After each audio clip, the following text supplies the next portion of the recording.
Isang mahalagang pangyayari ang magaganap sa araw na ito, sapagkat ito ang araw ng pamibigay-pugay kay San Juan. Pinaghahandaan ng mga Moretas ang pagpunta sa prosesyon upang makapag-isa sa bayan at makihalubilo sa kanilang mga kamag-anak. At bakit ikaw ang naghahanda ng agahan? Nasaan si Amada? Diyos ko po! Entoy, ano ang nangyari sa asawa mo? Sinaktan mo na naman ba siya? Naku, hindi po senyora. Hindi ko pa nga po siya nahawakan. Bakit siya nagsisisigaw ng ganyan? May sakit ba siya? Sa aking palagay ay wala. Pero paano ko malalaman? Kung gusto niyo po, ay kayo mismo ang tumingin sa kanya, senyora. Naroon siya sa itaas. Pagpasok ni Doña Lupeng sa kwarto,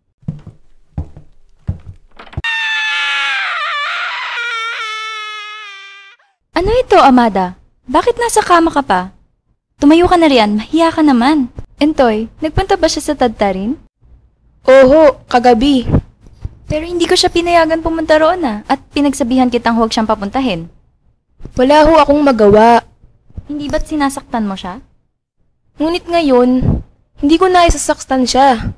Dahil ito ang araw ng kapistahan ng San Juan at ang espiritu ay nasa kanya. Totoo, senyora. Sinapian siya ng Tadtarin. Kailangan magawa niya ang nais niya, kung hindi ay hindi tutubo ang mga pananim, mawawala ng isda ang mga ilog at mamamatay ang mga hayop. Nagkaroon ng kaunting pagkatalo ang mag-asawang Doña Lupeng at Don Paeng habang inaabangan nila ang prosesyon sa kanilang karuwahe. Pinagtatalunan nila ang tungkol sa Tadtarin, kung saan ang kanilang katulong na si Amada ay inaakalang sinaniba ng espiritu ng Tadtarin. Ang babae lamang ang maaaring maging Tadtarin, kung saan mas nagiging makapangyarihan sila kaysa sa mga lalaki. Hindi ko talaga mawari kung bakit sila naniniwala sa mga ganoong bagay. At sana nakita mo si Entoy, alam mo naman kung paano niya tratuhin si Amada, 'di ba? Pero ngayong umaga para siyang maamong tupa habang nagwawala si Amada. Hindi magandang pag-usapan ng ganitong paksa sa harap ng mga bata. Mga bata, tingnan niyo paparating na si San Juan.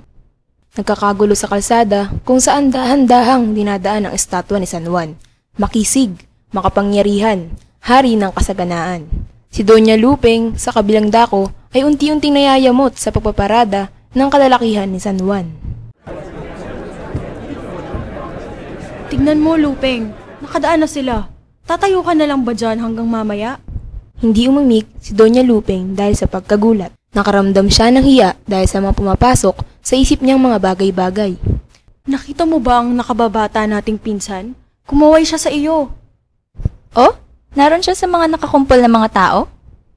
Ang edukasyong natamo niya sa Europa ay hindi nag-udyok sa kanya upang makalimutan ang pagtangkilik na sa pambansang tradisyon. Hindi ko siya nakita. Isa yung malaking pribilehiyo sa mga kababaihan. Habang naglalaro ang mga bata sa hardin, si Doña Lupeng at ang pinsan nila, ni Don Paeng na si Guido, na galing Europa, ay nag-uusap tungkol sa nagdaan na prosesyon. Sinasamba kong piyesta dito, napaka-romantiko. At alam mo bang kami ay naglakad kagabi sa Kakahuyan upang masaksihan namin ang prosesyon ng Tadtarin? Pati ba naman yun ay romantiko din? Kakaiba ito. Napakaganda ng gumanap na Tadtarin kagabi. Maaari ikay na lang, subalit ang babaeng iyon ay ang aming tagapagluto. Siya ay maganda. Si Amada, maganda? Subalit siya'y matanda at mataba. Sa katagalan ng kanilang pag-uusap, unti-unting ipinahiwatig ni Guido ang kanyang nararamdaman kay Doña Lupeng. Hindi kinalimutan ni Doña Lupeng na siya ay may asawa na, kaya nang hindi na niya makayanan ang kanilang pag-uusap. Sobra na to. Huwag kang umalis. Ako'y ninikluhod sa iyo. Maawa ka sa akin. Tama na sa iyong panloloko, Guido. Teka nga pala, nasaan na nga bang mga batang iyon? Kailangan ko na silang hanapin. Nang paalis na si Doña Lupeng, lumuhod si Guido sa lupa at hinalikan niya ang paa ni Doña Lupeng. Nagtalo na naman ang mag-asawang Doña Lupeng at Don Paeng. Naniniwala si Doña Lupeng na hindi dapat ikinakahiya ang pagmamahal ng isang lalaki sa kanyang irog. Ginulo ka ba ni Guido? Oo, buong maghapon. Ang mga kalalakihan sa panahon ngayon ay nakakahiya. Ako'y napahiya bilang isang lalaki nang makita kong nakasunod ang mga mata niya sa iyo na parang nilalatigong aso. Iyan lang bang nararamdaman mo, Paeng? ang mapahiya bilang isang lalaki? Ang isang mabuting asawa ay may pagtitiwala sa mabuting pag-iisip ng kanyang may bahay. Hinalikan niya ako sa paa. Nakita mo ba? Mayroon silang likas na ugali katulad ng estilong kanalya. Ang halikan ng paa ng babae, ang pagsunod sa kanya na parang aso, ang pagsamba sa kanya na parang isang alila. Kakahiya ba talaga para sa isang lalaki ang sambahin ng mga kababaihan? Ang isang maginoo ay minamahal at nirerespeto ang babae. Ang mga walang hiya at loko-lokong lalaki ay ang siyang sumasamba sa mga kababaihan. Subalit, maaaring ayaw naming mahalin at respetuhin kami kundi ang sambahin. Ah, nakumbinsi ka na niya? Sinong may alam? Kailangan na ba natin itong pag-usapan? Sumasakit na ang ulo ko. Pagkarating nila sa bahay ay nagpupumilit si Doña Luping na pumunta sa pagdiriwang ng Tadtarin sa kanyang ikatlo at huling araw. Noong una, ayon Don Paeng pumunta ang kanyang asawa sapagkat para sa kanya, hindi ito karapat dapat panoorin ng isang edukada at dalisay na babae. Ngunit sa huli, pinagbigyan niya ang kanyang asawa. Nababaliw ka na ba? Mga mababang uri ng tao lamang ang pumupunta doon. At akala ko ba ay masakit ang ulo mo? Pero gusto kong pumunta. Sumasakit ang ulo ko dito sa bahay. Pupunta ako kasama sila Amada at Entoy. Hindi na ako bata. Oo, maapaw na naman ang init sa ulo mo, Luping.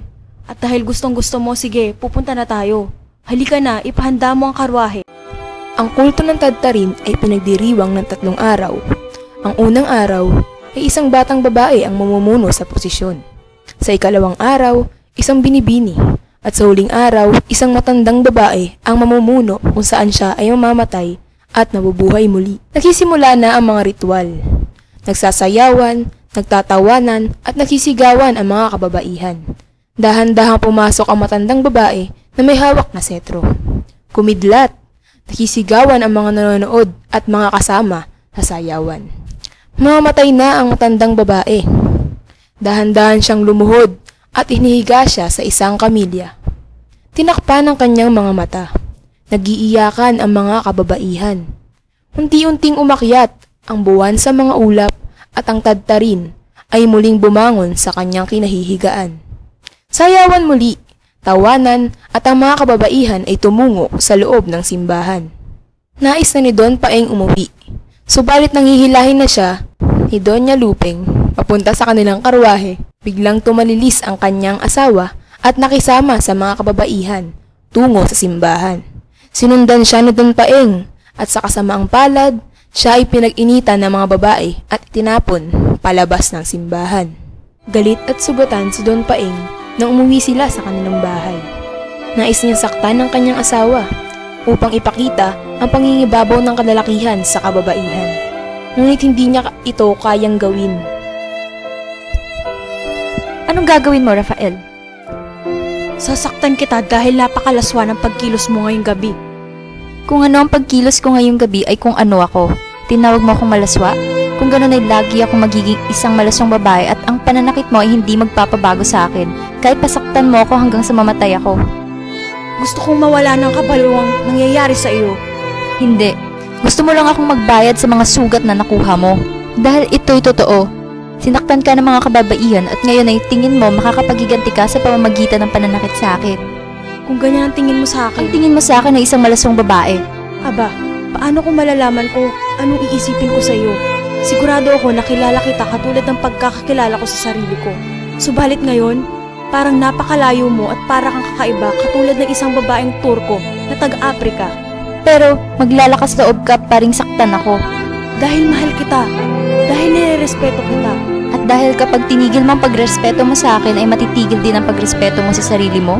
Ah, hindi ko sinabi yan. Bakit hindi mo sabihin? Ito'y totoo. At gusto mo itong sabihin. Gusto mo itong sabihin. Bakit ko gugustuhin? Dahil gusto mong sabihin ito o kaya naman ay saktan ako.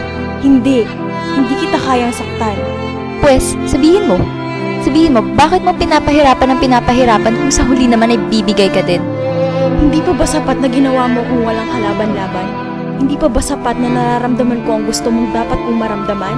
Hanggat hindi mo sinasabi sa akin ay hindi tayo magkakaayos. Dulot ng matinding pagod, umamay na si Don Paeng at lumuhod sa harapan ni Doña Luping. Sinasamba kita, Lupe. Ano? Anong sabi mo? Na sinasamba kita. Sinasamba kita, sasambahin kita. Ang hangin na hinihinga mo at ang lupang tinatapakan mo ay banal sa akin. Ako ang aso mo, ako ang alipin mo. Kung gano'n ay lumapit ka, gumapang ka sa sahig at halikan mo ang paa ko.